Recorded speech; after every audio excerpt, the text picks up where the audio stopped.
नमस्कार विद्यार्थियों, मैं अश्विनी कुमार मुदगिल आपका आकार आईएएस के ऑनलाइन प्लेटफॉर्म में स्वागत करता हूं। उम्मीद करता हूं कि आप अपने परिवार के साथ सकुशल होंगे।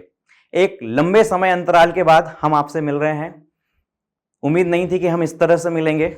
जब भी विश्व में कोई वैश्विक आपदा आती है या त्रासदी होती है तो अपने साथ हानियों के साथ कई कई सकारात्मक परिवर्तनों को भी जन्म देती है। एक ऐसा ही परिवर्तन हमारे जीवन में भी आया है कि हम ऑफलाइन क्लास से ऑनलाइन क्लास में आ गए हैं। अब इस परिवर्तन को हमें कैसे उपयोग करना है ये हमारे ऊपर निर्भर करता है। हम इस परिवर्तन के माध्यम से अपनी क्लासेस को निरंतर जारी रखेंगे। पिछले विगत 3-4 माह आप लोगों के जीवन में काफी तनावपूर्ण रहे, काफी निराशाजनक भी रहे। बच्चों के मैसेजेस आए कि पढ़ाई नहीं हो रही है, टाइम टेबल सूट नहीं हो रहा है, रूटीन नहीं बन रहा है, कई तरह के परीक्षा को लेकर और अपनी पढ़ाई को लेकर प्रश्न थे। तो मैं उम्मीद करता हूं कि आपके उन सभी प्रश्नों का, उन समस्याओं का हम इस ऑनलाइन प्लेटफॉर्म के माध्यम से समाधान करेंगे और अपनी पढ़ाई को निरंतर करेंगे। प्यारे विद्यार्थियों, पिछले 3-4 महीने में आपके जीवन में क्या आपत्तियां रहीं, विपदाएं रहीं, इन सब चीजों को भूलकर एक नए संकल्प के साथ हमारे साथ में आप पढ़ाई कीजिए। मैं आपको विश्वास दिलाता हूं कि आने वाले 4 से 5 महीनों में आपका वो खोया हुआ आत्मविश्वास वापस लौटेगा और आप अपने लक्ष्य को भी प्राप्त करेंगे। आज हम मध्य प्रदेश पीएससी के मुख्य परीक्षा के भाग 2 की पेपर 2 की हम यात्रा प्रारंभ कर रहे हैं। तो अपनी कुर्सी की पेटियां अच्छे से बांध लीजिए क्योंकि ये यात्रा बेहद खूबसूरत होने वाली है। सबसे पहले पढ़ने से पहले हम लोग एमपीपीएससी के नवीन पाठ्यक्रम पर चर्चा कर लेते हैं और उसकी प्रश्न संरचना को समझ लेते हैं। हम देखते हैं कि भाग 2 जो है, यानी एमपीपीएससी के मेंस के पॉइंट ऑफ व्यू से जो भाग 2 प्रश्न पत्र है वह 2 भागों में बटा हुआ है। एक भाग 1 है और एक दूसरा भाग 2। तो मैं जो आपको पढ़ाने जा रहा हूं वो भाग 1 पढ़ाने जा रहा हूं। भाग 1 में भी जो हम देखेंगे इसमें कुल मिलाकर 5 यूनिट है। 1, 2, 3, 4 और ये 5। और यह प्रत्येक यूनिट जो है वो 30 अंकों से निर्धारित की गई है और एक यूनिट के अगर 30 अंक होंगे तो 5 यूनिट के कितने हो जाएंगे अंक? 150 नंबर के। ठीक है। पार्ट यूनिट 1 में कॉन्स्टिट्यूशन है जो मैं आपको पढ़ाऊंगा और पार्ट 4 में थिंकर्स हैं जो मैं आपको पढ़ाऊंगा। आपको अगर इसमें समझ में नहीं आ रहा हो तो एक बार आप उसके एमपीपीएससी के सिलेबस को थोड़ा ध्यान से देख लीजिएगा। पार्ट 2 और 3 में पॉलिटिकल डायनामिक्स है जो आपको वैभव सर पढ़ाएंगे और पार्ट 5 जो है लोक प्रशासन पब्लिक एडमिनिस्ट्रेशन है जिसके लिए हम अभी फिलहाल में कुछ सेक्शन में लूंगा और कुछ नए टीचर्स लेंगे। ठीक है। अब देखिए, अब प्रत्येक यूनिट आयोग ने नवीन पाठ्यक्रम में प्रत्येक यूनिट में भी प्रश्न संरचना की व्याख्या की है। यानी कि एक यूनिट से 30 नंबर होगा तो इससे 3 नंबर के जो प्रश्न होंगे वो 3 पूछे जाएंगे। इससे जो लॉन्ग क्वेश्चन मतलब शॉर्ट क्वेश्चंस में होगा तो 5 नंबर के 2 प्रश्न होंगे और लॉन्ग क्वेश्चन जो होगा वो 1 होगा। अगर हम इस तरह से देखते हैं दोनों को तो ये 9 नंबर हो जाएगा, ये 10 नंबर हो जाएगा और ये 11 नंबर, यानी कि ये कितना हो रहा है? 30 नंबर हो रहा है। और इस तरह से हम प्रत्येक यूनिट से 30-30 नंबर के 150 नंबर को कवर करेंगे। यहां पर ध्यान देने योग्य बात यह है कि मध्य प्रदेश लोक सेवा आयोग ने अपने नोटिफिकेशन में हालांकि यह कहा है कि हम एक यूनिट से 30 प्रश्न पूछेंगे, किंतु एक लाइन लिखी है कि आवश्यकता के अनुरूप हम प्रश्न की संख्या को कम या ज्यादा कर सकते हैं। अर्थात कोई यह गारंटी नहीं है कि एक यूनिट से 30 नंबर के क्वेश्चन पूछे ही जाए। ऐसा हो सकता है कि वह प्रश्नों का अतिक्रमण भी कर ले। यूनिट 2 से, यूनिट 3 से या यूनिट 1 से ही ज्यादा नंबर ऑफ क्वेश्चंस भी पूछे जा सकते हैं। इसके संदर्भ में हमारे पास में कोई भी डेमो क्वेश्चन पेपर अवेलेबल नहीं है, न ही आयोग ने अपनी तरफ से कोई डेमो क्वेश्चन पेपर डाला है। इसलिए इन सब असमंजस की स्थिति को देखते हुए हम लोग क्या करेंगे, हम सारे यूनिट्स को बहुत बेहतर तरीके से कवर करेंगे ताकि कहीं से भी प्रश्न पूछा जाए हम उसको लिखने की स्थिति में रहेंगे। ठीक है। तो ये प्रश्न पत्र की संरचना हो गई। यद्यपि मैं यहां पर एक बात और स्पष्ट करना चाहूंगा कि जो 2019 के विद्यार्थी हैं उनके क्वेश्चन पेपर के अनुरूप, मतलब उनकी प्रश्न संरचना के अनुरूप भी हम यहां पर काफी चीजों को कवर करेंगे, तो वो भी अपनी तैयारी इसी वीडियो के माध्यम से जारी रख सकते हैं। ठीक है। चलिए हम स्टार्ट करते हैं। तो मैं जो पढ़ाने जा रहा हूं उस पेपर का नाम है, जो आयोग ने जो लिखा है वह है संविधान, शासन प्रणाली, राजनीतिक और प्रशासनिक संरचना। तो ये पेपर का पूरा नाम है। इस पूरे पेपर को यदि हम एक शब्द में कहें तो इसे हम राज्य व्यवस्था कहते हैं। तो हम राज्य व्यवस्था से स्टार्ट करेंगे और उसकी पूरी बुनियादी अवधारणाओं को समझते हुए हम सीधे विषय पर आएंगे। मुझे ऐसा लगता है कि जब किसी विषय की जब बुनियादी अवधारणाओं को आप समझ लेते हो तो उस प्रश्न पत्र की हमें समझ बन जाती है और उस समझ के अनुरूप फिर हमें उत्तर लेखन में काफी सहयोग मिलता है। ठीक है, यहां पर एक बात और ध्यान रखिएगा कि जब भी आप किसी भी पेपर को पढ़ रहे हो तो मेरी एक विशेष सलाह है आप लोगों से कि आप उस पेपर के एक तो पाठ्यक्रम यानी सिलेबस अपने सामने रखेंगे, दूसरा उस प्रश्न पत्र से विगत वर्षों में जो पूछे गए प्रश्न हैं उनको भी सामने रखेंगे, क्योंकि उससे टॉपिक को पढ़ने में, समझने में और लिखने में आपको काफी सहूलियत होगी। ठीक है, हम आगे बढ़ते हैं। सबसे पहले हम इसमें देखते हैं कि पेपर का नाम जो है बेसिकली राज्य व्यवस्था, और राज्य व्यवस्था से ही संविधान का विकास निकलता है। तो हम देखते हैं कि इसका क्या अर्थ होता है, उससे कौन सी जुड़ी जुड़ी अवधारणाएं हमारे विषय संबंधित है। राज्य व्यवस्था को अगर हम देखते हैं तो राज्य व्यवस्था का अर्थ होता है राज्य की व्यवस्था। किसकी व्यवस्था? राज्य की व्यवस्था। तो अब यहां पर प्रश्न उत्पन्न होता है कि राज्य क्या है और राज्य से जुड़ी हुई चीजें क्या क्या हैं। तो देखिए, सरल शब्दों में यदि हम देखें, राज्य का अर्थ देखें तो किसी भी क्षेत्र में रहने वाले लोग, यानी कि किसी निश्चित भूभाग में रहने वाले निवासियों की संख्या या निवासी जनसंख्या या नागरिक अगर अपने ऊपर किसी सरकार के द्वारा संचालित होते हैं और वह संस्कार जो होगी वह संप्रभु होती है, तो ऐसी स्थिति में उस राजनीतिक इकाई को हम राज्य कहते हैं। और हम सरलता से बात करते हैं, आप कल्पना कीजिए कि कोई आइलैंड है, ठीक है, उस भौगोलिक भूभाग या आइलैंड पर जो है जनसंख्या भी रहती है, यानी कि भूभाग है, जनसंख्या, किंतु उनको शासित करने वाली कोई सरकार नहीं है, तो क्या हम उसे राज्य कहेंगे? नहीं कहेंगे। यानी कि उस जनसंख्या को शासित करने के लिए, यानी उन पे नियम कानून बनाकर उन पर शासन करने के लिए कोई ना कोई एक सरकार होगी, और यह सरकार जो होगी वो कैसी होगी? संप्रभु होगी। संप्रभु होने का मतलब है कि यह सरकार किसी बाह्य शक्ति के अधीन नहीं होगी, और ऐसी सरकार के आदेशों को मानने के लिए जनता क्या होगी? बाध्य होगी। तो ऐसी राजनीतिक इकाई को हम क्या कहेंगे? राज्य कहेंगे। स्वाभाविक सी बात है कि यहां पर अगर हम उसके आवश्यक अंग देखें, यानी एसेंशियल एलिमेंट्स को देखें, तो 4 निकल के आते हैं। एक, पहला निश्चित भूभाग होना चाहिए। यहां पर शब्द पर ध्यान देंगे, निश्चित होना चाहिए। जैसे भारत एक राज्य है, निश्चित उसका भूभाग है। अमेरिका, इंग्लैंड, सबके निश्चित भूभाग है। उस भूभाग पर क्या होना चाहिए? जनसंख्या होनी चाहिए। ऑब्वियस सी बात है, जनसंख्या होगी, जनसंख्या की सहमति से ही राज्य का निर्माण होता है। तीसरा, शासन प्रणाली होना चाहिए। इसको, शासन प्रणाली को हम इंग्लिश में गवर्नमेंट कहेंगे, इसलिए इसके लिए सरकार शब्द का भी प्रयोग किया जाता है कभी कभी। यानी शासन प्रणाली या सरकार से तात्पर्य वह है कि जो राज्य के उद्देश्य की पूर्ति करता है, उस अंग को ही हम क्या कहते हैं? सरकार कहते हैं। इसके बारे में हम डिटेल में भी इसके नेक्स्ट स्लाइड में पढ़ेंगे आगे। और चौथा तत्व क्या है? संप्रभुता। यह सबसे महत्वपूर्ण तत्व है। महत्वपूर्ण तत्व इस मायने में क्योंकि संप्रभुता के बगैर कोई भी भौगोलिक भूभाग जनसंख्या से युक्त हो और शासन प्रणाली भी हो तो वो राज्य नहीं कहलाएगा। संप्रभुता यहां पर 2 तरह की होती है, एक आंतरिक और एक बाह्य। आंतरिक संप्रभुता कहने का मतलब है कि जो सरकार होगी उसके आदेशों का कौन पालन करेगी? जनता पालन करेगी। ये आंतरिक संप्रभुता है। और बाह्य संप्रभुता का मतलब है कि जो राज्य है या सरकार है उस पर किसी भी तरह से बाह्य शक्ति की कोई अधीनता नहीं होनी चाहिए, कोई बाह्य शक्ति द्वारा उस पर शासन नहीं होना चाहिए। उदाहरण के तौर पर यदि हम देखें तो हम देखें कि भारत जो है 1947 के पहले टेक्निकली स्टेट नहीं था। क्यों नहीं था? देखो, भौगोलिक भूभाग था, जनसंख्या निवास करती थी, शासन प्रणाली भी थी, किंतु कौन सी? ब्रिटिश शासन प्रणाली थी। तो भारत यहां पर राज्य नहीं था। इसलिए 1947 के बाद जब हमें आजादी मिलती है और हमारा संविधान बनता है तो हम अपनी प्रस्तावना में पहला शब्द ही क्या लिखते हैं? संप्रभुता लिखते हैं कि भारत कैसा राष्ट्र है? संप्रभु राष्ट्र है। ठीक है, एक प्रकार से देखा जाए तो भौगोलिक भूभाग जो है वह राज्य का कौन सा तत्व हो जाएगा? भौतिक तत्व हो जाएगा। ठीक है, जनसंख्या कैसा तत्व हो जाएगा? व्यक्तिक तत्व हो जाएगा। ठीक है, सरकार शासन प्रणाली क्या हो जाएगी? उसकी संरचना हो जाएगी। और एक प्रकार से संप्रभुता उसकी स्वतंत्रता को इंगित करता है। इस प्रकार इन चारों तत्व से मिलकर क्या बनता है? राज्य बनता है।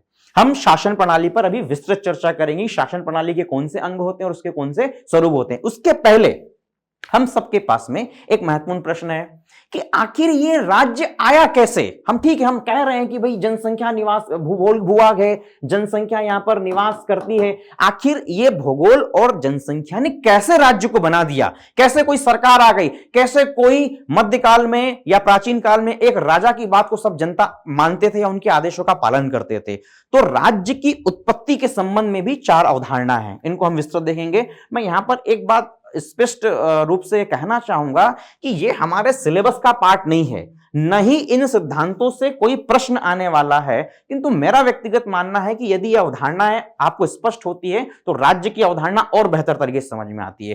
तो राज्य की उत्पत्ति कैसे हुई या राज्य का जन्म कैसे हुआ, इसको लेकर 4 तरह की विचारधारा है। अलग अलग राजनीतिक चिंतक जो है अलग अलग तरह के सिद्धांत कहते हैं। इसमें पहला देवी सिद्धांत, डिवाइन थ्योरी, शक्ति सिद्धांत, फोर्स थ्योरी, पावर थ्योरी या फोर्स थ्योरी, सामाजिक समझौता, सोशल कॉन्ट्रैक्ट हो जाएगा।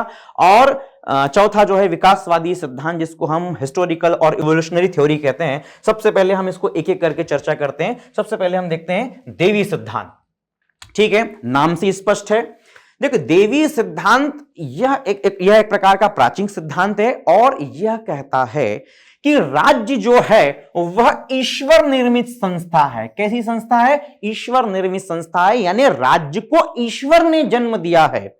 स्वाभाविक सी बात है कि जो वहां पर शासन करेगा, जो भी शासन कर रहा है, राजा है या कोई धर्माचारी है, तो वह किसका प्रतिनिधि होगा? वह ईश्वर का प्रतिनिधि होगा। यानी कि राजा जो होगा वह ईश्वर का प्रतिनिधि होगा और राजा की शक्ति का स्रोत कौन होगा? ईश्वर होगा। तो चूंकि राजा ईश्वर का प्रतिनिधि है, अर्थात जनता उसके कार्यों का मूल्यांकन नहीं कर सकती है, उसकी आलोचना नहीं कर सकती, उसकी निंदा नहीं कर सकती है। यानी कि यदि ईश्वर की निंदा की तो किसकी निंदा होगी? ईश्वर की निंदा होगी, और इसे ईश निंदा कहा जाता है। कई बार हम देखते हैं कि राजतंत्र में या धर्मतंत्रीय मॉडल में, शासन प्रणाली में इस तरह की ईश निंदा के आधार पर कई लोगों को मृत्युदंड तक दिया जाता था। हालांकि यहां पर एक और इंपॉर्टेंट पॉइंट है कि ऐसे शासन प्रणाली में जो राज सत्ता होती है वो कैसी होती है? वंशानुगत होती है। यानी कि सरल शब्दों में मैं पुनः दोहराता हूं कि राज्य ईश्वर ने बनाया है और राज्य पर शासन करने वाला व्यक्ति ईश्वर का प्रतिनिधि है, और समस्त जनता जो लोग उसी में शक्ति का स्रोत है, और समस्त जनता को उसके आदेशों का पालन करना होगा। इस तरह राज्य की अवधारणा है। इतिहास में आपने प्राचीन भारत में और मध्यकालीन भारत में कई तरह के इसी तरह के राजत्व सिद्धांत देखे होंगे, जैसे बलबन ने दिया था अपनी शक्ति के स्रोत के रूप में। मध्यकाल में हम देखें, मुगल में तो अकबर के संदर्भ में अबुल फजल कहता है कि जिल्ले इलाही यानी कि ईश्वर के किरण या प्रकाश है। तो इस प्रकार हम देखते हैं कि राजतंत्री शासन प्रणाली और धर्मतंत्री शासन प्रणाली में देवी सिद्धांत की हमें तत्व नजर आते हैं। ठीक है, यद्यपि ये प्राचीन सिद्धांत है और वैज्ञानिक नहीं है, हम कह सकते हैं कल्पना आधारित है। दूसरा है शक्ति सिद्धांत। देखिए, नाम से स्पष्ट है शक्ति, यानी कि राज्य को बनाने को, यानी राज्य के निर्माण में निर्णायक तत्व कौन है? शक्ति है। कैसे शक्ति है इसको समझिए। देखिए, प्रकृति ने प्रत्येक मानव को अलग अलग बनाया है। हम ये कहते हैं कि मानव की मानसिक, शारीरिक, बौद्धिक क्षमताएं कैसी है? अलग अलग है। प्रकृति ने सबको असमान बनाया। असमान कहने का यहां एक और तात्पर्य है कि किसी को अधिक मजबूत, सक्षम बनाया, किसी को निर्बल या कमजोर बना दिया है।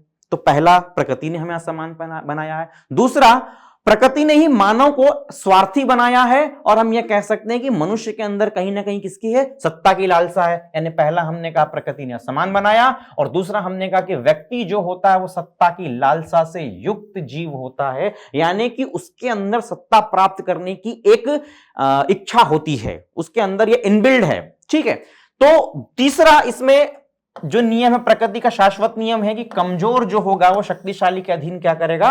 मतलब कमजोर को सदैव शक्तिशाली के अधीन रहना। इसको हम कहते हैं मत्स्य न्याय। ये प्रकृति का नियम है कि जो भी कमजोर होगा उसके ऊपर शक्तिशाली ही शासन करेगा, चाहे शासन की कोई सी भी प्रणाली हो। ये प्रकृति का शाश्वत नियम है। इन तीनों नियमों को जब हम जोड़ देते हैं तो किसका जन्म होता है? राज्य का जन्म होता है। कैसे? यानी कि कुछ मनुष्य ऐसे हैं जो शक्तिशाली हैं और कुछ मनुष्य क्या हैं? कमजोर हैं। मनुष्य के अंदर सत्ता प्राप्ति की लालसा है और शक्तिशाली जीव ने, शक्तिशाली मनुष्य ने इस लालसा से युक्त होकर कमजोर पर क्या किया? शासन किया। इसमें कहते हैं कि युद्धों का विकास हुआ और ऐसे युद्ध के माध्यम से किसको जन्म मिल गया? राज्य का जन्म हो गया। ठीक है, बात समझ में आई। थोड़ा सा हम कह सकते हैं कि जब प्राचीन काल में हम देखते हैं कि जन था, जन से जनपद बना, जनपद से महाजनपद बना, महाजनपद से साम्राज्य और राज्य के निर्माण होते हैं, तो कहीं ना कहीं उसका आधार क्या था? शक्ति था। ठीक है, तो शक्ति सिद्धांत कहता है कि राज्य का अस्तित्व मानव की शक्ति से आया है। ठीक, यह कह सकते हैं। तीसरा सिद्धांत है सामाजिक समझौता सिद्धांत, यानी सोशल कॉन्ट्रैक्ट थ्योरी। इसका यह मानना है कि राज्य का जन्म ईश्वर ने नहीं किया है, राज्य का जन्म शक्ति या प्रकृति से नहीं हुआ है, अपितु राज्य का जन्म मानव की सहमति का परिणाम है। यानी सभी मनुष्यों के बीच में एक आपस में समझौता हुआ, एक सहमति बनी, जिससे एक राज्य का जन्म, राज्य नामक संस्था का जन्म हुआ और उन पर वो उसको शासन करने की क्या दी? शक्ति प्रदान करी। देखिए, इस संदर्भ में यहां पर है कि समाज और राज्य मानव निर्मित संस्था, यानी कि यह ईश्वरीय संस्था नहीं है और न ही इसको प्रकृति ने बनाया है, न ही किसी शक्ति के दम पर बना है। यह मानव निर्मित संस्था है। कैसे निर्मित संस्था है? कि मानव ने अपनी आवश्यकताओं के अनुरूप या अपने उद्देश्य की पूर्ति के लिए आपस में एक समझौता किया। यानी मनुष्य ने क्या किया? एक समझौता किया। किसके लिए किया? उद्देश्य की पूर्ति के लिए किया। और ऐसे उद्देश्य की पूर्ति के लिए हमने राज्य से ही सरकार को जन्म दिया और सरकार हम पर शासन करने लगी और हमारी मानवीय आवश्यकताओं को पूरा करने लगी। अब प्रश्न उत्पन्न होता है कि मानव की क्या आवश्यकता और क्या उद्देश्य थी? तो यहां पर कल्पना कीजिए थोड़ी देर के लिए कि जब राज्य अस्तित्व में नहीं आया होगा, तब मानव कहीं ना कहीं एक समूह में रहता होगा, और जब मानव उस समूह में रहता होगा तो यहां पर मानवीय संबंधों को लेकर कई प्रश्न उत्पन्न होते होंगे। जैसे मानव समूह में रह रहा है तो उसकी आवश्यकता है कि शांति हो, व्यवस्था बनी रहे, चोरी ना हो, अपराध ना हो, ठीक है, और उसके अधिकारों की क्या हो? सुरक्षा हो, सबके ऊपर नियम कानून समान रूप से क्या हो? लागू हो। तो मानव की कुछ आवश्यकताओं को जन्म हुआ, आवश्यकता का जन्म हुआ। अब ऐसी प्रश्न यह हुआ कि ऐसी आवश्यकताओं को पूर्ण कौन करे? एक व्यक्ति तो नहीं कर सकता है। तो ऐसी आवश्यकताओं को पूर्ण करने के लिए ही एक संस्था निर्माण की गई, संस्था को निर्मित की गई, और वह संस्था क्या थी? राज्य थी। यहां पर उल्लेखनीय है, अच्छा यहां पर एक बात महत्वपूर्ण यह है कि उद्देश्य क्या होंगे, इसको लेकर प्रत्येक राजनीतिक चिंतक अलग अलग बात करता है। जिस संदर्भ में लॉक है, हॉब्स है और रूसो है, वो सब अलग अलग उद्देश्यों की बात करते हैं, किंतु यह तय है कि उद्देश्य के लिए राज्य का जन्म हुआ है। यहां पर एक इंपॉर्टेंट बात कि उद्देश्य की पूर्ति अगर करने में राज्य असफल हो जाता है तो ऐसा समझौता समाप्त भी किया जा सकता है।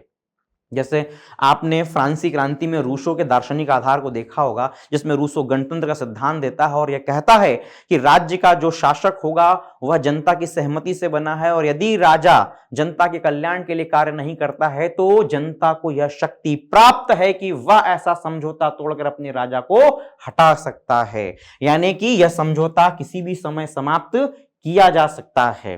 किंतु फिलहाल में हम इस सिद्धांत को यद्यपि आधुनिक मानते हैं किंतु पर्याप्त नहीं मानते हैं। आगे हम निष्कर्षतः यही कह सकते हैं कि राज्य का आधार क्या है? जनता की सहमति है। इस सिद्धांत के आधार पर हम कह सकते हैं कि सामाजिक समझौता आया। अब इसको लेकर भी चिंतक के अलग अलग मत है। कोई कहता है कि समाज और राज्य दोनों एक साथ जन्म हुआ, कुछ चिंतक कहते हैं कि नहीं, पहले मनुष्य की सहमति समझौते से समाज आया और फिर समाज से किसका जन्म हुआ? राज्य का जन्म हुआ। खैर वो राजनीतिक विज्ञान के विषय है, हम केवल बुनियादी अवधारणाओं को समझ रहे हैं। नेक्स्ट हम देखते हैं विकासवादी सिद्धांत। विकासवादी सिद्धांत यह कहता है कि राज्य का जन्म न तो ईश्वर ने बनाया, यानी ना ईश्वर से आया है, ईश्वर का अभिव्यक्ति नहीं है। राज्य का जन्म न तो शक्ति से आया है और न ही राज्य का जन्म जो है मानव के समझौते से आया है, अपितु राज्य के जन्म में सैकड़ों हजारों वर्ष की ऐतिहासिक प्रक्रिया है, जिसमें हम यह कह सकते हैं कि धर्मतंत्र ने भी भूमिका निभाई, युद्ध ने भी भूमिका निभाई, मानव की सहमति ने भी भूमिका निभाई, और इस तरह से कई सारे कारकों का योगदान से किसका जन्म हुआ? राज्य का जन्म हुआ। यहां पर ध्यान रखना, राज्य के विकास में किसी एक कारक की नहीं अपितु अनेक कारकों का योगदान है। यानी कि उसमें जो मैंने जितने सारे कारक निभाए हैं उन सभी कारकों से, कई क्रांतियों से, कई विचारकों के दर्शन से इस तरह से आधुनिक राज्यों का जन्म हुआ। इसलिए हम एक कारक के निर्णायक रूप से एक कारक को नहीं मान सकते हैं कि उसने राज्य को जन्म दिया। तो यह विकासवादी थ्योरी है। ठीक है, तो इस प्रकार हमने देखा कि राज्य की उत्पत्ति कैसे हुई। मैं पुनः दोहराता हूं कि राज्य की उत्पत्ति के लिए देवी सिद्धांत है, शक्ति सिद्धांत है, सामाजिक समझौता सिद्धांत है और विकासवादी सिद्धांत है। ये आपकी परीक्षा में नहीं आएगा किंतु आपकी समझ को बेहतर करेगा। अब हमने देखा था कि राज्य के 4 तत्व होते हैं। राज्य के 4 तत्व में हमने देखा था पहले भौगोलिक भूभाग, जनसंख्या, शासन प्रणाली और हमने देखा था संप्रभुता। इसमें से तीसरा जो तत्व था वो क्या था, शासन प्रणाली। अब हम देखते हैं कि राज्य में शासन प्रणाली कैसे होती है और शासन प्रणाली कैसे काम करते हैं, ये हमारे लिए महत्वपूर्ण विषय है। ठीक है, हम आगे बढ़ते हैं। देखिए शासन प्रणाली, ये सरकार। ठीक है, मैंने आपसे अभी थोड़ी देर पहले कहा था कि शासन प्रणाली या सरकार जो है राज्य का वह साधन है जो राज्य के उद्देश्य की पूर्ति करता है। ठीक है, अभी हमने कहा था कि राज्य का जन्म कुछ उद्देश्यों के लिए हुआ है। पुनः इन उद्देश्यों की प्राप्ति कौन करेगा, सरकार करेगी या जिस राज्य में जो भी शासन प्रणाली है वो करेगी। यहां पर एक बात बहुत महत्वपूर्ण है कि जो राज्य जो है वह कैसा तत्व है, वह अमूर्त है। कैसा है, अमूर्त है, इनविजिबल है, एब्स्ट्रैक्ट है। किंतु सरकार उसकी मूर्तता, मतलब सरकार जो है राज्य को मूर्तता प्रदान करता है, यानी सरकार उसका मूर्त रूप है। ठीक है, सरकार यदि न हो तो कोई भी राज्य में क्या हो जाएगी, अराजकता फैल सकती है। आप सोचिए, कल्पना कीजिए कि कोई भी राज्य है, यानी कोई भी राज्य जहां भौगोलिक भूभाग और जनसंख्या निवास कर रही है और यदि उनको संचालित करने के लिए सरकार न हो तो यह जनसमूह जो होगा कैसा होगा, असंगठित होगा और असंगठित होने के साथ साथ वहां पर अराजकता फैल जाएगी, शक्ति का शासन हो जाएगा, नियम कानून की समानता न होने से मानव गरिमा का, मानव अधिकारों का हनन होगा। इसलिए वहां पर राज्य या सरकार की बहुत आवश्यकता होती है। अब ये इसका ऐतिहासिक विकास हम और आगे देखेंगे। लोकतांत्रिक प्रणाली में हम ये समझते हैं कि ये सरकार जो होगी वह राज्य के उद्देश्य पूर्ति करने का साधन है। ठीक, अब राज्य के समक्ष जब यह हमने साधन बनाया तो राज्य के समक्ष 3 प्रश्न महत्वपूर्ण थे, यानी 3 प्रश्न उत्पन्न हुए कि आखिर हम कैसे कानून बनाएंगे, यानी कानून को बनाने की समस्या थी। ठीक है, दूसरा ऐसे कानून को कैसे हम लागू करेंगे और तीसरा जो है ऐसे कानून को, मतलब इस कानून के माध्यम से हम कैसे जनता के बीच में न्याय करेंगे। यानी राज्य के समक्ष ये 3 प्रश्न उत्पन्न हुए कि कानून कौन बनाएगा, इन कानूनों को लागू कौन करेगा और इन कानून के अनुरूप न्याय कौन करेगा। तो इन 3 प्रश्न के समाधान हेतु जिन संस्थाओं का जन्म हुआ उसे ही हम सरकार के क्या कहते हैं, अंग कहते हैं या शासन प्रणाली के अंग कहते हैं। यानी कि विधायिका, कार्यपालिका और न्यायपालिका। विधायिका मतलब लेजिस्लेचर, कार्यपालिका मतलब एग्जीक्यूटिव और न्यायपालिका का मतलब जुडिशरी होगा। यहां पर विधायिका क्या काम करेगी, कानून बनाने का काम करेगी। कार्यपालिका क्या काम करेगी, उस कानून को लागू करेगी। और न्यायपालिका ऐसे कानून की संवैधानिकता की जांच भी करती है और ऐसे कानून के अनुरूप क्या करती है, न्याय भी करती है। पुनः यहां पर हम ध्यान देंगे कि अगर मान लो विधायिका को लिखना है तो विधायिका किसका अंग है, शासन प्रणाली का। तो विधायिका शासन प्रणाली का या सरकार का वह अंग है जो क्या करता है, कानून बनाने का कार्य करता है। कार्यपालिका शासन प्रणाली का वह अंग है जो विधायिका द्वारा बनाए गए कानूनों को लागू करता है। और न्यायपालिका शासन प्रणाली का वह अंग है जो विधायिका द्वारा बनाए गए कानूनों की संवैधानिकता की जांच करता है और कार्यपालिका द्वारा लागू किए गए कानूनों की भी जांच करता है कि वह संविधान या कानून के अनुरूप है या नहीं, और जनता को न्याय भी उपलब्ध कराता है। तो राज्य का या शासन का कोई भी स्वरूप हो, यानी किसी भी तरह की शासन प्रणाली हो, चाहे राजतंत्र हो, धर्मतंत्र हो या लोकतंत्र हो, शासन के ये 3 अंग अनिवार्य रूप से रहेंगे ही रहेंगे। जैसे फॉर एग्जांपल के लिए राजतंत्र है, हम अब इसके स्वरूप पे चर्चा करते हैं। तो स्वरूप में देखा जाए तो शासन प्रणाली के स्वरूप तो वैसे कई तरह के, प्राचीन काल से लेकर आधुनिक काल तक राज्य के कई स्वरूप बदले, जिसमें मैंने 3 महत्वपूर्ण लिए हैं, राजतंत्र, धर्मतंत्र और लोकतंत्र। तंत्र का मतलब शासन प्रणाली होगी, राज का मतलब राजा। तो राजतंत्र एक ऐसी राज्य की एक ऐसी शासन प्रणाली है जिसके राजा ही शक्ति का स्रोत होता है या राजा में ही शक्ति केंद्रित होती है, और यह शासन प्रणाली कैसी होती है? वंशानुगत होती है। पुनः अब ध्यान दीजिए, राजतंत्र एक शासन प्रणाली है यानी एक सरकार है, उसके कितने अंग होंगे? 3 अंग होंगे। तो राजतंत्र के कितने अंग हुए? विधायिका, कार्यपालिका और न्यायपालिका। यानी कि राजतंत्र में राजा ही कानून बनाएगा, राजा ही कानून को लागू करेगा और राजा ही क्या करेगा? न्याय करेगा। यानी राजतंत्र में संपूर्ण शक्ति किसमें केंद्रित होगी? राजा में केंद्रित होगी। यद्यपि पूरे प्राचीन काल और मध्यकाल में विश्व में देखा जाए तो सबसे लोकप्रिय शासन प्रणाली यही रही। धर्मतंत्र भी इससे मिलती जुलती ही शासन प्रणाली है, बस अंतर यह होगा कि धर्मतंत्र एक ऐसी शासन प्रणाली है जिसकी बुनियाद या जिसकी शक्ति का स्रोत क्या होगा? धर्म होगा। पुनः अब धर्मतंत्र एक शासन प्रणाली है, सरकार है, उससे कितने अंग होंगे? 3 अंग होंगे। यानी कि धर्मतंत्र में विधायिका होगी तो कानून कौन बनाएगा? उसके धर्म ग्रंथ ही उसके लिए कानून बनाएंगे या उस धर्म ग्रंथ की व्याख्या के आधार पर धर्माचारी कानून बनाएंगे। धर्मतंत्र की कार्यपालिका यानी कि वो धर्माचारी ही धर्म की व्याख्या करेंगे, धार्मिक नियमों की व्याख्या कर ऐसे कानूनों को क्या करेंगे? लागू करेंगे। और न्यायपालिका यानी धर्म ही न्यायपालिका होगी, ऐसे धर्माचारी जो होंगे वह धार्मिक नियम के अनुरूप अपनी जनता को क्या देंगे? न्याय देंगे। इसी तरह और भी कुलीन तंत्र, इसके अलावा कई सारे तानाशाही जैसी शासन प्रणालियां भी हमने देखी इतिहास में, किंतु इन सब से हटकर किसको जन्म हुआ? लोकतंत्र। एक आधुनिक शासन प्रणाली का जन्म हुआ जिससे हम लोग क्या कहते हैं? लोकतंत्र। लोकतंत्र हमारे लिए बहुत महत्वपूर्ण है क्योंकि पूरा संविधान हमको इसी दृष्टिकोण से पढ़ना है, तो हम लोकतंत्र को विशेष तौर पर समझते हैं। ठीक है, सबसे पहले हम देखते हैं कि लोकतंत्र क्या है। तो अभी मैंने कहा कि राज्य की एक शासन प्रणाली, तो क्या हुआ? लोकतंत्र राज्य की एक शासन प्रणाली है। लोकतंत्र यानी कि डेमोक्रेसी वर्ड से आया है। डेमोक्रेसी 2 वर्ड से बना है, एक डेमोस एंड क्रेटोस। यानी डेमोस का मतलब होता है, डेमोस प्लस क्रेटोस वर्ड से बना है। डेमोस का मतलब होता है जनता और क्रेटोस का अर्थ होता है शक्ति। यानी कि लोकतंत्र एक ऐसी शासन प्रणाली है जिसमें शक्ति का स्रोत कौन होता है? जनता होती है।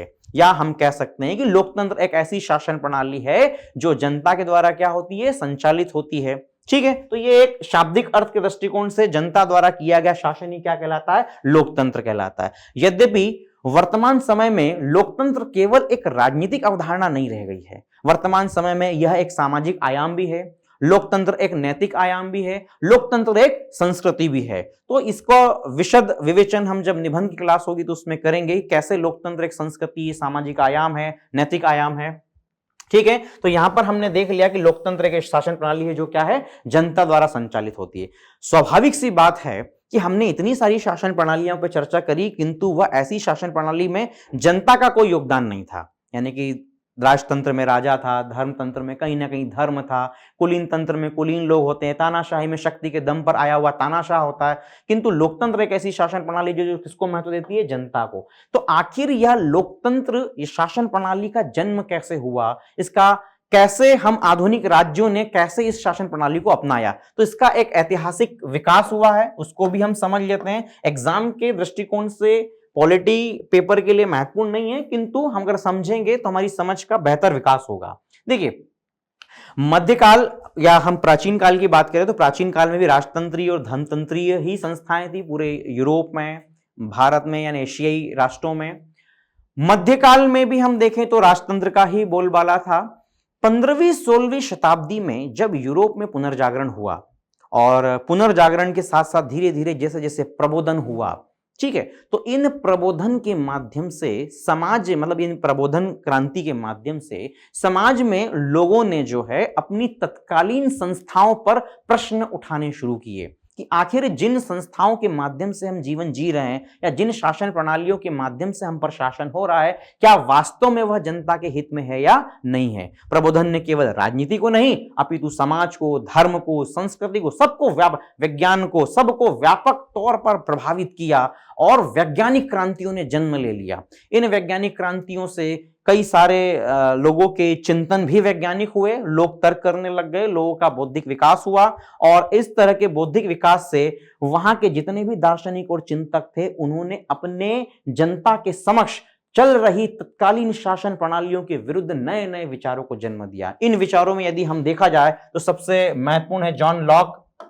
एक महत्वपूर्ण विचारक है। दूसरा हम कह सकते हैं मॉन्टेस्क्यू, एक महत्वपूर्ण विचारक है। तीसरा हम कह सकते हैं रूसो, एक महत्वपूर्ण विचारक है। इनके अलावा भी कई विचारक आर्थिक सामाजिक क्षेत्र में है, किंतु राजनीतिक दृष्टिकोण से अगर हम देखें तो ये तीन बहुत महत्वपूर्ण है, क्योंकि इन्होंने लोकतंत्र की बुनियाद बनाने में बहुत महत्वपूर्ण भूमिका निभाई। जॉन लॉक जो थे उन्होंने प्राकृतिक अधिकार का सिद्धांत दिया, यानी नेचुरल राइट्स की थ्योरी दी। नेचुरल राइट्स की थ्योरी क्या दी? उन्होंने कहा कि शासन कोई भी प्रणाली हो, मतलब राज्य की कोई भी शासन प्रणाली हो, किंतु मानव के तीन मूलभूत अधिकार राज्य उससे कभी भी नहीं छीन सकता है। क्या थे वो तीन अधिकार? पहला उन्होंने कहा राइट टू लाइफ, यानी जीवन का अधिकार, यानी कि राज्य किसी भी व्यक्ति का जीवन नहीं छीन सकता है। दूसरा उन्होंने कहा स्वतंत्रता का अधिकार, यानी कि प्रत्येक व्यक्ति जो है जन्म के साथ स्वतंत्र है, अतः उसको अपने जीवन जीने का पूरा क्या है? अधिकार, स्वतंत्रता पूर्वक अपन जीवन जीने का अधिकार है, और वह अपने पसंद नापसंद को जाहिर कर सकता है और अपने विचारों को अधिकतम अभिव्यक्त कर सकता है। और तीसरा जॉन लॉक ने कहा राइट टू प्रॉपर्टी, यानी कि संपत्ति का अधिकार, अर्थात कोई भी मानव अपनी मेहनत से, योग्यता से, क्षमता से संपत्ति का अर्जन करता है, अतः राज्य को यह अधिकार नहीं है कि उसकी संपत्ति को छीन ले। तो इस प्रकार जॉन लॉक ने प्राकृतिक अधिकारों की बात करी, और यह नेचुरल राइट्स ही आगे जाकर किसमें कन्वर्ट होते हैं? फंडामेंटल राइट में। यानी जिन मूल अधिकारों की बात करते हैं वो कहीं ना कहीं जॉन लॉक के प्राकृतिक अधिकारों से ही विकसित रूप है। दूसरे दार्शनिक हुए मॉन्टेस्क्यू। मॉन्टेस्क्यू ने सेपरेशन ऑफ पावर अर्थात शक्ति पृथक्करण का सिद्धांत दिया, और इस सिद्धांत के माध्यम से उन्होंने ये कहा कि शासन के तीन अंग होते हैं, विधायिका लेजिस्लेटिव, एग्जीक्यूटिव एंड जुडिशरी।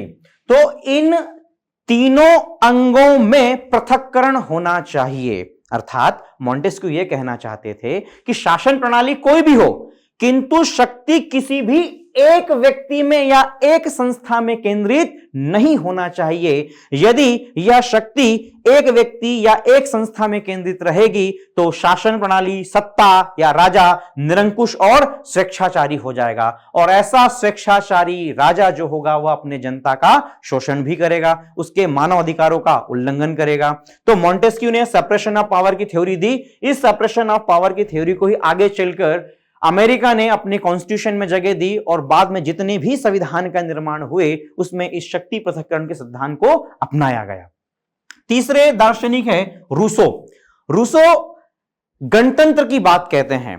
गणतंत्र का मतलब होता है कि जो भी शासक होता है, यानी कि जो भी राष्ट्राध्यक्ष होता है, यानी राज्य का जो भी अधिपति है, राष्ट्रपति है, राष्ट्राध्यक्ष है, वह वंशानुगत नहीं होना चाहिए, अपितु क्या होना चाहिए? वह जनता के द्वारा चुना जाना चाहिए। मतलब गणतंत्र की एक थ्योरी है, किंतु रूसो ने यह कहा कि जो भी शासक होता है वह जनता के प्रति उत्तरदायी होगा। यानी राजतंत्र में किसके प्रति था? धर्मतंत्र, राजतंत्र में कहीं ना कहीं वह ईश्वर के प्रति या किसी और संस्था के प्रति उत्तरदायी था, किंतु रूसो ने कहा कि जनता यहां शासक के प्रति उत्तरदायी होगा, अर्थात कोई भी राजा या शासक अपने जनता के लोक कल्याण के लिए कार्य नहीं करता है तो जनता को यह अधिकार है कि वह ऐसे शासक को हटा दे। तो रूसो ने गणतंत्र की बात करी, और रूसो की बात से ही एक बार हम कह सकते हैं कि फ्रांस की क्रांति हो गई। तो इस तरह के तीन थिंकर्स आए जिन्होंने राजतंत्र या धर्मतंत्र में व्याप्त कमियों को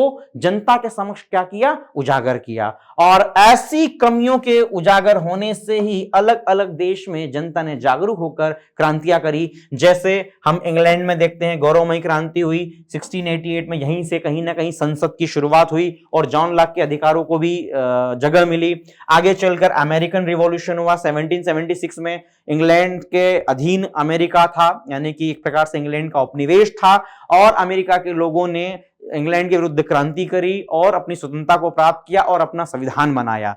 आगे चलकर फ्रांस की क्रांति होती है 1789 में, और फ्रांस की क्रांति में स्वतंत्रता, समानता और बंधुत्व का नारा दिया गया। यह कहीं ना कहीं क्रांति रूसो के विचारों से ही प्रेरित थी। और फिर बहुत आगे जाकर रूसी क्रांति होती है जो कहीं ना कहीं समाजवाद के नारे को बुलंद करती है। इस तरह हम देखते हैं कि 17वीं, 18वीं, 19वीं शताब्दी में कई तरह की क्रांतियां हुई जिन्होंने राजतंत्र, धर्मतंत्र, उपनिवेशवाद, साम्राज्यवाद पर प्रहार किया और आधुनिक राज्यों को जन्म दिया। और ऐसे आधुनिक राज्य कहीं ना कहीं कैसे लोकतांत्रिक विचारों से प्रेरित थे, और इस तरह के लोकतांत्रिक विचारों ने कहीं ना कहीं संविधानवाद को भी जन्म दिया और संविधान का भी यहीं कहीं विकास होने लगा। हम देखते हैं कि अमेरिकन रिवॉल्यूशन के बाद में फर्स्ट रिटन कॉन्स्टिट्यूशन लिखा जाता है। यद्यपि कॉन्स्टिट्यूशन इंग्लैंड में भी है, किंतु वो रिटन नहीं है, यानी अलिखित संविधान है। पहला लिखित संविधान अमेरिका में बनाया गया और फिर वहां से संविधान बनाने की परंपरा चलने लगी। एशिया, अफ्रीका के देश स्वतंत्र होते हैं और अपना वो संविधान बनाते हैं। भारत के भी हम संविधान की यात्रा को हम आगे पढ़ेंगे। ठीक है, अब हमने देख लिया कि ये लोकतंत्र का अर्थ क्या है और लोकतंत्र कैसे आया, उसकी ऐतिहासिक यात्रा थी। अब हम आते हैं लोकतंत्र के प्रकार। तो लोकतंत्र के प्रकार पर जब हम चर्चा करते हैं तो लोकतंत्र के कई प्रकारों पर कई दृष्टिकोणों से विचार किया जा सकता है। जैसे हम जनता और शासन के संबंध के आधार पर देखें तो प्रत्यक्ष लोकतंत्र और अप्रत्यक्ष लोकतंत्र। प्रत्यक्ष लोकतंत्र कहने का मतलब है कि एक लोकतांत्रिक एक ऐसी शासन प्रणाली जिसमें जनता शासन या प्रशासन में स्वयं प्रत्यक्ष भाग लेती है, तो क्या कहलाएगा? प्रत्यक्ष लोकतंत्र कहलाएगा। किंतु जब जनता शासन में या प्रशासन में अप्रत्यक्ष रूप से भागीदारी लेती है तो कैसा लोकतंत्र होगा? अप्रत्यक्ष लोकतंत्र होगा। देखो, बुनियादी तौर पर देखा जाए तो प्रत्यक्ष लोकतंत्र वहां संभव है जहां राज्य की जनसंख्या बहुत कम हो, किंतु वर्तमान में जहां राज्य की संरचना इतनी जटिल हो, यानी भौगोलिक, सांस्कृतिक, ऐतिहासिक विविधताएं होती हैं राज्यों में या क्षेत्रों में, और वहां पर जनसंख्या इतनी ज्यादा होती है कि हम प्रत्यक्ष लोकतंत्र स्थापित नहीं कर पाते हैं। तो आधुनिक दृष्टिकोण से देखा जाए तो सभी राज्यों में कैसा लोकतंत्र है? अप्रत्यक्ष। भारत ने भी अप्रत्यक्ष लोकतंत्र को अपनाया है। दूसरा है दल की संख्या के आधार पर। दल की संख्या के आधार पर यानी कि जब लोकतंत्र होगा, जनता का शासन होगा, तो स्वाभाविक सी बात है कि वहां निर्वाचन होगा और निर्वाचन के माध्यम से सरकार बनेगी। तो निर्वाचन कैसे होगा? दलों मतलब निर्वाचन में कौन भाग लेगा? तो कुछ राजनीतिक दलों का जन्म होगा और वह राजनीतिक दल ऐसे निर्वाचन में भाग लेकर एक लोकतांत्रिक सरकार का निर्माण करेंगे। कि तो दलों की संख्या के आधार पर भी लोकतंत्र तीन प्रकार के हो सकते हैं। एक दलीय लोकतंत्र। एक दलीय लोकतंत्र कहने का मतलब है कि यहां पर मतलब ऐसी शासन प्रणाली जहां पर सैद्धांतिक और व्यावहारिक तौर पर एक ही दल का प्रभुत्व होता है और वही दल जो है शासन को या शासन में भागीदारी करता है। जैसे उदाहरण के तौर पर हम देख सकते हैं कि चीन में जो है वहां पर कम्युनिस्ट पार्टी है, एक ही दल है। वहां पर एक दल अन्य दलों को इस शर्त के साथ छूट देते हैं कार्य करने की, वह कम्युनिस्ट दल के अधीन ही कार्य करेंगे। तो एक दलीय, कभी कभी व्यावहारिक तौर पर एक दलीय लोकतंत्र वहां भी कह देते हैं जहां पर दल तो कई होते हैं किंतु एक दल का प्रभुत्व होता है। जैसे भारत की बात की जाए तो 1952 से लेकर 1977 तक कांग्रेस का ही प्रभुत्व रहा, तो हम यह काल को एक दलीय लोकतंत्र के नाम से भी कह सकते हैं। द्विदलीय शासन प्रणाली। द्विदलीय शासन प्रणाली मतलब ऐसा लोकतंत्र जहां पर कितने दो दल की स्थापना होती है या संविधान के द्वारा दो दलों को मान्यता प्राप्त होती है और वही दल बारी बारी से चुनाव लड़ते हैं, यानी कि चुनाव लड़ते हैं और बारी बारी से सत्ता को भोगते हैं। जैसे कि फॉर इसका बेस्ट एग्जांपल है अमेरिका, जिसमें रिपब्लिकन एंड डेमोक्रेटिक दल हैं। इसके अलावा इंग्लैंड इसका एक आदर्श उदाहरण है, लेबर पार्टी और कंजर्वेटिव पार्टी है। ठीक है, तो ये इंग्लैंड और अमेरिका द्विदलीय आधारित लोकतंत्र है। बहुदलीय शासन प्रणाली या बहुदलीय लोकतांत्रिक शासन प्रणाली में कई सारे दल भाग लेते हैं, कई सारे छोटे बड़े दल होते हैं जो चुनाव में भाग लेते हैं। भारत इसका एक सर्वश्रेष्ठ उदाहरण है जहां पर बहुदलीय लोकतांत्रिक प्रणाली है। तो ये दल के आधार पर हो गया। अब हम देखते हैं केंद्र राज्य संबंधों के आधार पर दो तरह की शासन प्रणालियां होती है, एक संघात्मक और एकात्मक। संघात्मक मतलब फेडरल शासन प्रणाली, एकात्मक मतलब यूनिटरी सिस्टम कहेंगे इसे हम लोग। ठीक है, अब देखिए यहां पर इसको ये दो अवधारणाओं को समझना बहुत महत्वपूर्ण है क्योंकि ये भारतीय संविधान में भी इन अवधारणाओं की आवश्यकता होगी। तो इनको पहले हम देखेंगे, फिर उसके बाद हम विधायिका कार्यपालिका के संबंधों के आधार पर भी दो तरह की लोकतांत्रिक शासन प्रणाली होती है, संसदीय शासन प्रणाली और अध्यक्ष शासन प्रणाली। फिर इसके बाद में हम इसको देखते हैं। तो सबसे पहले हम देखते हैं केंद्र राज्य संबंध के आधार पर एकात्मक शासन प्रणाली को। तो देखिए, लोकतंत्र में एकात्मक शासन प्रणाली वह प्रणाली है जिसमें संपूर्ण शक्ति किसके पास में होती है? केंद्र के पास में होती है, या वहां का राज्य या वहां का संविधान जो है वह संपूर्ण शक्ति किसको देता है? केंद्र को देता है या केंद्र के अंगों को देता है। यानी कि संपूर्ण शक्ति केंद्र के पास में होती है। वह चाहे तो राज्य को अपनी शक्ति डेलीगेट कर सकती है, यानी कि राज्य को शक्तियां दे सकती है, किंतु राज्य अपनी शक्ति के स्रोत के लिए और राज्य अपने अस्तित्व के लिए किस पर निर्भर करेगा? केंद्र पर निर्भर करेगा। तो ऐसी शासन प्रणाली को हम क्या कहते हैं? एकात्मक शासन प्रणाली कहते हैं। इंग्लैंड इसका एक बेहतरीन उदाहरण है, जहां पर यूनिटरी सिस्टम है। इसके एकात्मक की विशेषताएं क्या होगी? सशक्त केंद्र होता है, जैसे मैंने आपसे कहा कि केंद्र को ही पास शक्तियां होगी, सशक्त केंद्र होगा। यहां पर शक्तियों के वितरण का अभाव होगा, यानी कि केंद्र और राज्य के मध्य विधायिका, कार्यपालिका, न्यायपालिका आदि शक्तियों का वितरण नहीं होता है। तीसरा, यहां पर एकल नागरिकता होगी, मतलब यह एक ऐसा राज्य होगा जहां पर सिंगल सिटीजनशिप को अपनाया जाएगा, क्योंकि राज्य को इतनी स्वायत्ता प्राप्त नहीं होती है। यहां पर कॉन्स्टिट्यूशन भी सिंगल होगा, यानी केंद्र और राज्य का अलग अलग संविधान न होकर पूरे देश का एक ही संविधान होगा। लचीला संविधान होगा। स्वाभाविक सी बात है कि जब केंद्र को ही शक्ति प्राप्त होगी तो ऐसे संविधानों को संशोधन करना क्या होगा? आसान होगा। राज्य की ऐसे संविधान संशोधनों में कोई भूमिका नहीं होगी। और एकीकृत न्यायपालिका यानी इंटीग्रेटेड जुडिशरी सिस्टम होगा, यानी कि न्याय जो होगा वो केंद्र से ही लोअर लेवल तक एक इंटीग्रेटेड सिस्टम में रहेगा। जैसे भारत में भी इसकी विशेषता है, जैसे कि lower court, high court, supreme court integrated है, केंद्र और राज्य की अलग अलग न्यायपालिका नहीं है।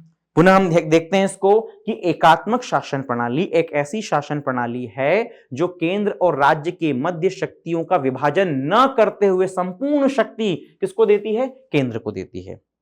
ठीक है। दूसरी कैसी शासन प्रणाली है?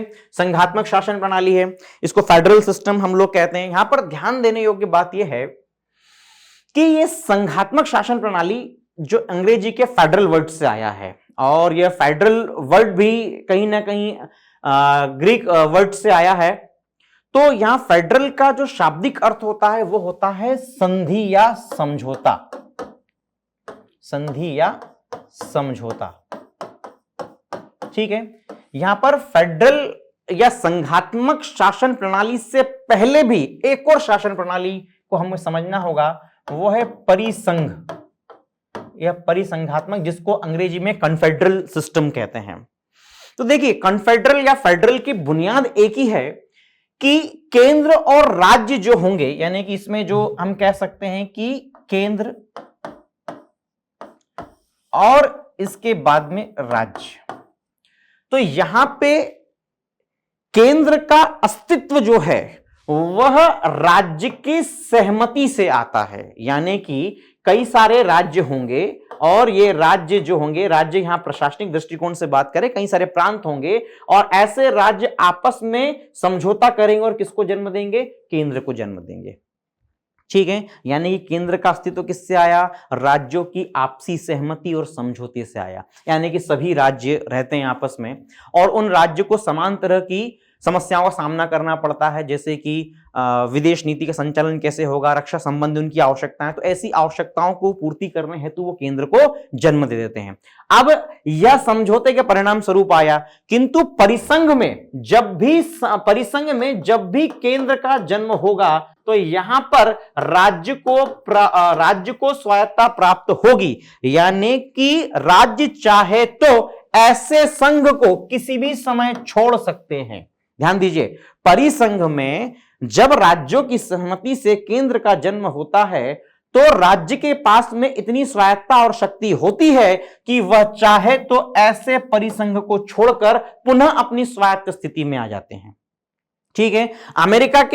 अगर अमेरिका को हम देखें तो पहले वो परिसंघ ही था, यानी कि राज्यों ने मिलकर केंद्र का निर्माण किया, किंतु राज्यों को वहां पर स्वायत्ता या शक्ति थी कि वह चाहे तो ऐसे परिसंघ को किसी भी समय छोड़ सकते हैं। आगे चलकर अमेरिका में गृह युद्ध छिड़ गया और अमेरिका ने इस बात को महसूस किया कि यह राज्य से अलग होने वाला जो क्लॉज है वह उसकी राष्ट्र की एकता और अखंडता को नष्ट कर सकता है। अतः आगे चलकर अमेरिकन कॉन्स्टिट्यूशन में अमेंडमेंट हुआ और उसमें यह कहा गया कि अब कोई भी राज्य संघ को छोड़ नहीं सकता है, यानी कि वह अविनाशी राज्यों का अविनाशी संघ हो गया है। यहां पर अविनाशी राज्यों का विनाशी संघ है, यानी विनाशी केंद्र है, यानी केंद्र समाप्त हो सकता है। अतः परिसंघीय अवधारणा धीरे धीरे कमजोर पड़ने लगी और उसके बदले क्या आ गई? संघीय अवधारणा या संघात्मक शासन प्रणाली की अवधारणा आ गई। तो पुनः यहां पर ध्यान देने योग्य बात है कि जब केंद्र अस्तित्व में आएगा तो राज्य के पास में पर्याप्त स्वायत्ता होगी, किंतु इस संघीय शासन प्रणाली में अब राज्य जो है इस संघ को नहीं छोड़ सकता है। यानी कि यहां पर अविनाशी केंद्र का या अविनाशी संघ का क्या होगा, अविनाशी राज्य होगा।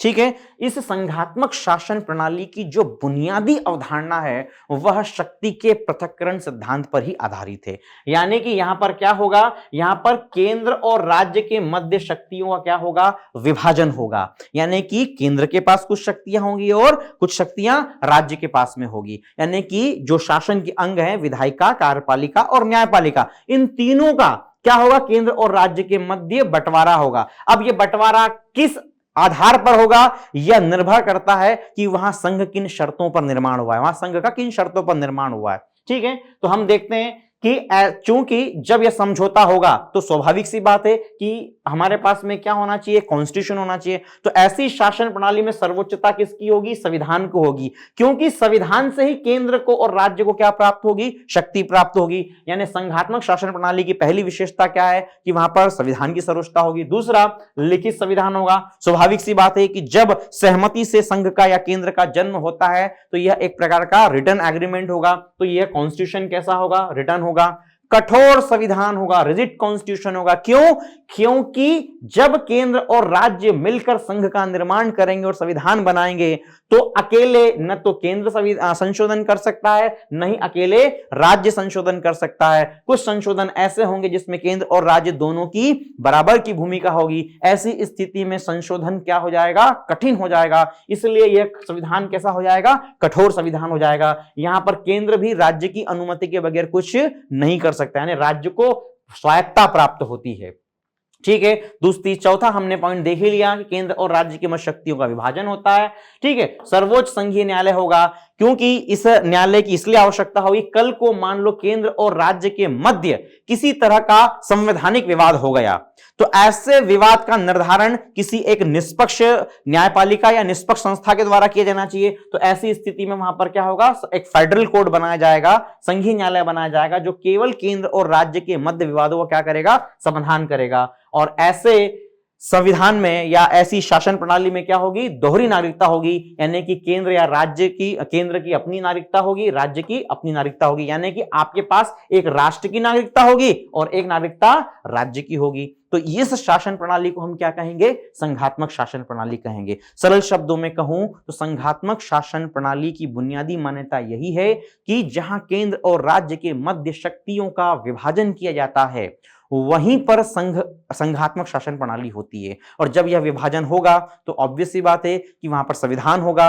लिखित होगा, कठोर होगा, न्यायपालिका की, संघीय न्यायपालिका की सर्वोच्चता होगी, दोहरी नागरिकता होगी। तो यह संघात्मक संविधान को जन्म देता है या संघात्मक शासन प्रणाली को जन्म देता है। भारत में भी इसी शासन प्रणाली को अपनाया गया है, कुछ बदलाव और परिवर्तनों के साथ, उसको हम व्यापक चर्चा करेंगे। इसका संघात्मक शासन प्रणाली का बेस्ट एग्जांपल अमेरिका है, कनाडा है, जहां पर यह फेडरल सिस्टम को अपनाया गया है। अब हम आगे चलते हैं कि जब हम विधायिका और कार्यपालिका के संबंधों के आधार पर जब हम लोकतंत्र को देखते हैं तो पुनः लोकतंत्र दो भागों में बटा है, एक अध्यक्षीय शासन प्रणाली और एक संसदीय शासन प्रणाली। हम इसकी हेडिंग से ही समझ सकते हैं, इसके आधार से ही समझ सकते हैं विधायिका और कार्यपालिका के संबंधों के आधार पर, यानी कि presidential system and parliament system. तो देखिए, प्रेसिडेंशियल सिस्टम अमेरिका में है, तो यहां पर क्या होता है कि जो कार्यपालिका जो होगी, यानी कि हम तीन बॉडी को अगर देखें, यानी लेजिस्लेटिव, एग्जीक्यूटिव और हम कह सकते हैं जुडिशरी, तो अध्यक्षीय शासन प्रणाली में शक्ति के पृथक्करण सिद्धांत को पूर्णतः अपनाया जाता है। बहुत महत्वपूर्ण बात है ये कि अध्यक्षीय शासन प्रणाली की बुनियादी अवधारणा यही है कि शक्ति का पृथक्करण होगा, यानी विधायिका, कार्यपालिका और न्यायपालिका तीनों अलग अलग होंगे। जैसे अमेरिका में देखा जाए तो वहां की विधायिका, वहां की कार्यपालिका से कोई संबंध नहीं है, दोनों का क्या आपस में पृथक्करण है। तो यहां पर सबसे इंपॉर्टेंट पॉइंट यही होगा कि इसका पृथक्करण स्वतंत्र होते हैं।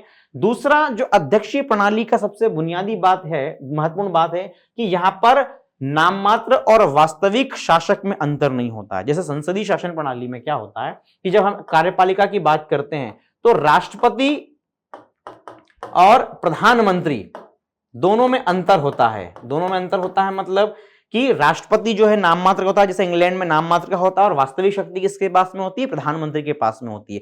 किंतु अध्यक्षीय शासन प्रणाली में राज्य का प्रधान और सरकार का प्रधान दोनों व्यक्ति जो होगा वह एक ही होगा, यानी राष्ट्रपति होगा, वहां का राज्य का अध्यक्ष ही होगा।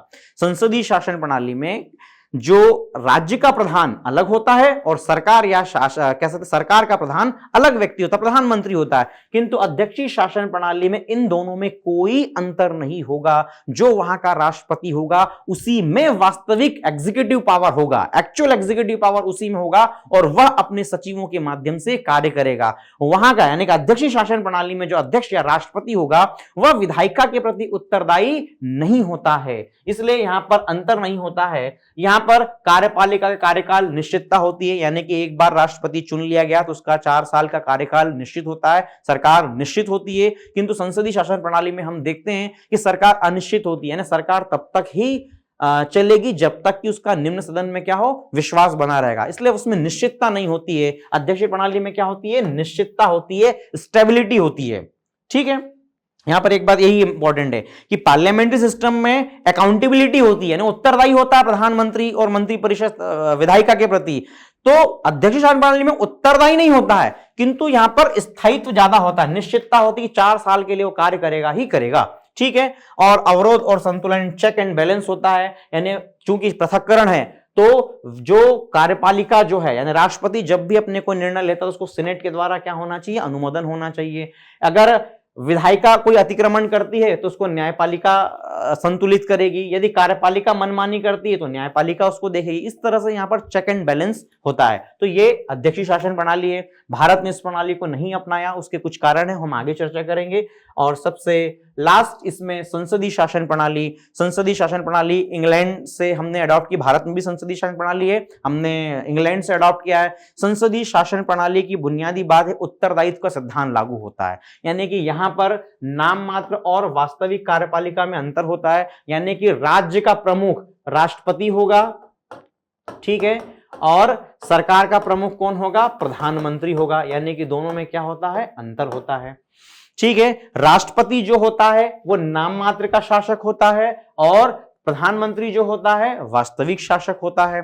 तो इन दोनों में अंतर सदैव बना रहता है। ठीक है, दूसरा दोहरी सदस्यता होती है। डबल मेंबरशिप कहने का मतलब है, अगेन मैंने आपसे बात कही थी कि अध्यक्षीय शासन प्रणाली में शक्ति का पूर्णतः पृथक्करण होता है, किंतु संसदीय शासन प्रणाली में विधायिका और कार्यपालिका का पूर्णतः पृथक्करण नहीं होता है। अर्थात जैसे जो लेजिस्लेटिव होती है और जो एग्जीक्यूटिव होती है, एग्जीक्यूटिव में मान लीजिए prime minister plus council of ministers जो होते हैं, वह एक प्रकार से विधायिका यानी कि हम कह सकते हैं जो भी संसद है उस संसद के भी अंग होते हैं, यानी कि वो संसद के भी अंग होते हैं और कार्यपालिका के भी अंग होते हैं। यानी कि जैसे भारत में देखते हैं कि प्रधानमंत्री और मंत्रिपरिषद के सदस्य एक प्रकार से मंत्रिपरिषद या एग्जीक्यूटिव के पार्ट होते हैं और प्लस वह लोकसभा राज्यसभा के भी सदस्य होते हैं। यानी संसदीय शासन प्रणाली में कैसी सदस्यता होती है? दोहरी सदस्यता, डबल मेंबरशिप होती है, पूर्णतः पृथक्करण नहीं होता है। ठीक है, बहुमत दल का शासन होता है। ऑब्वियस सी बात है कि जिसको भी लोकसभा यानी कि निम्न सदन में बहुमत मिलता है उसका शासन होता है। प्रधानमंत्री का नेतृत्व होता है। ठीक है, सामूहिक उत्तरदायित्व होता है, बहुत इंपॉर्टेंट है यहाँ पर, है ना। ये सबसे संसदीय शासन प्रणाली का सबसे महत्वपूर्ण अवधारणा है कि अकाउंटेबिलिटी होती है, यानी कि जो भी एग्जीक्यूटिव बॉडी है यानी कि प्रधानमंत्री और मंत्रिपरिषद की जो भी उसके सदस्य हैं वह संसद के प्रति यानी निम्न सदन के प्रति अनिवार्य रूप से उत्तरदायी होते हैं। यदि संसद को लगता है कि वह प्रधानमंत्री या मंत्री पर ठीक ढंग से काम नहीं कर रही है और उसका विश्वास नहीं है वहां पर, तो उसके अविश्वास के आधार पर संसद चाहे तो मंत्रिपरिषद को भंग भी कर सकती है। यहां पर अकाउंटेबिलिटी होगी, यानी कि संसद प्रधानमंत्री और उसकी मंत्रिपरिषद से किसी भी तरह के प्रश्न पूछ सकती है, तमाम तरह की नीतियों योजनाओं की जानकारी प्राप्त कर सकती है। किंतु अध्यक्षीय शासन प्रणाली में राष्ट्रपति संसद के प्रति उत्तरदायी नहीं होता है, उससे संसद प्रश्न नहीं पूछ सकती है। तो एक महत्वपूर्ण बिंदु है जो दोनों का अंतर करता है। यहां पर राजनीतिक एकरूपता होती है, यानी कि प्रधानमंत्री जब भी अपने मंत्रिपरिषद का गठन करता है तो सामान्यतः अपने दल को ही सदस्य अपने दल में से ही चुनाव करता है, यानी जो बहुमत दल होता है उसी में से चुनाव करता है, इसलिए इसमें राजनीतिक एकरूपता रहती है। अनिश्चित कार्यकाल होता है। मैंने पुनः बताया आपको कि प्रधानमंत्री तब तक ही प्रधानमंत्री है जब तक कि उसका संसद यानी कि लोकसभा में क्या हो, विश्वास हो, निम्न सदन में विश्वास हो। यदि उसके विरुद्ध एक बार अविश्वास प्रस्ताव पारित हो गया या उसे बहुमत प्राप्त नहीं होता है तो ऐसी स्थिति में उसकी सरकार क्या होती है, गिर जाती है। इसीलिए हम कहते हैं कि संसदीय शासन प्रणाली में एक बहुत बड़ा दोष होता है कि इसमें स्टेबिलिटी नहीं होती है, स्थिरता नहीं होती है। ठीक है, अकाउंटेबिलिटी होती है किंतु स्टेबिलिटी नहीं होती है। तो ये संसदीय शासन प्रणाली है। तो इस प्रकार हमने देखा कि लोकतंत्र के हमने जब प्रकार देखे तो कितने प्रकार थे। पहला प्रत्यक्ष लोकतंत्र, अप्रत्यक्ष लोकतंत्र था। फिर दल के आधार पर देखे, एक दलीय, द्विदलीय और बहुदलीय देखा हमने विधायिका कार्यपालिका के संबंधों के आधार पर देखा तो संसदीय शासन प्रणाली और अध्यक्षीय शासन प्रणाली देखा। और केंद्र राज्य संबंधों के आधार पर हमने देखा तो हमने संघीय शासन प्रणाली और एकात्मक शासन प्रणाली को देखा। यद्यपि इन सारी अवधारणाओं को, इन सारे कह सकते हैं विचारों को हम जब संविधान पढ़ेंगे तो फिर विस्तृत चर्चा करेंगे कि भारतीय संदर्भ में इनकी क्या भूमिका है, भारत ने इन शासन प्रणालियों में से किसको अपनाया है, क्यों अपनाया है, उसके उत्तर हम संविधान पढ़ते पढ़ते देते रहेंगे। तो इस प्रकार मैं एक बार फिर से आपको रिवीजन करवा देता हूं कि हमने आज क्या पढ़ा। तो सबसे पहले हमने राज्य व्यवस्था से प्रारंभ किया था, हमने राज्य की अवधारणा को समझा। सबसे पहले हमने देखा राज्य क्या है, फिर हमने देखा राज्य क्या है तो हमने देखा कि एक भौगोलिक भूभाग में निवास करने वाली जनसंख्या जिसके ऊपर सरकार का शासन होता है और वो सरकार संप्रभु होती तो क्या है, वो राज्य कहलाता है। हमने राज्य की उत्पत्ति के 4 सिद्धांत देखे जिसमें देवी सिद्धांत देखा, शक्ति सिद्धांत देखा, सामाजिक समझौता सिद्धांत देखा और विकासवादी सिद्धांत देखा। हमने राज्य के 4 आवश्यक तत्व को देखे जिसमें जनसंख्या है, भौगोलिक भूभाग है, शासन प्रणाली और संप्रभुता है। संप्रभुता हमने 2 तरह की देखी, आंतरिक संप्रभुता और बाह्य संप्रभुता। और शासन प्रणाली पर हमने विस्तृत चर्चा करी। शासन प्रणाली के रूप में हमने देखा शासन प्रणाली का अर्थ क्या होता है, शासन प्रणाली के अंग कौन कौन से होते हैं, शासन प्रणाली के कौन कौन से उसके स्वरूप है। हमने अंग में देखा विधायिका, कार्यपालिका और न्यायपालिका देखा। हमने उसके स्वरूप पर जब चर्चा करी, शासन प्रणाली के स्वरूप पर चर्चा करी तो हमने देखा राजतंत्र, धर्मतंत्र और लोकतंत्र। इसमें हमने लोकतंत्र को विस्तृत चर्चा करी। हमने देखा लोकतंत्र का अर्थ क्या होता है, लोकतंत्र का जन्म कैसे हुआ अर्थात कैसा इसका ऐतिहासिक विकास हुआ, और लोकतंत्र के प्रकारों पर चर्चा करी। लोकतंत्र के प्रकारों में हमने विभिन्न प्रकार के उसके स्वरूप यानी शासन प्रणालियों पर चर्चा करी जिसमें हमने प्रत्यक्ष लोकतंत्र, अप्रत्यक्ष लोकतंत्र, एक दलीय शासन, द्विदलीय शासन, बहुदलीय शासन, संसदीय शासन प्रणाली, अध्यक्षीय शासन प्रणाली, एकात्मक शासन प्रणाली और संघात्मक शासन प्रणाली को देखा। इनके अलावा भी लोकतंत्र के कई प्रकार और होते हैं। जैसे विचारधारा के आधार पर यदि हम देखें तो उदारवादी लोकतंत्र और समाजवादी लोकतंत्र होता है। इस प्रकार आज हमने राज्य व्यवस्था की बुनियादी अवधारणाओं पर चर्चा करी। उम्मीद करता हूं कि आपका लेक्चर आपको पसंद आया होगा। कल से हम लोग संविधान प्रारंभ करेंगे। तो मेरे प्यारे विद्यार्थियों, आप हमारे साथ बने रहिए और खूब मेहनत कीजिए, जम के मेहनत कीजिए। मेहनत का कोई विकल्प नहीं होता है। कुछ आपके प्रश्न रहेंगे, डाउट रहेंगे, उनको भी हम धीरे धीरे क्लियर करेंगे। तो आप इसी तरह से मेहनत कीजिए और स्वस्थ रहिए। Thank you.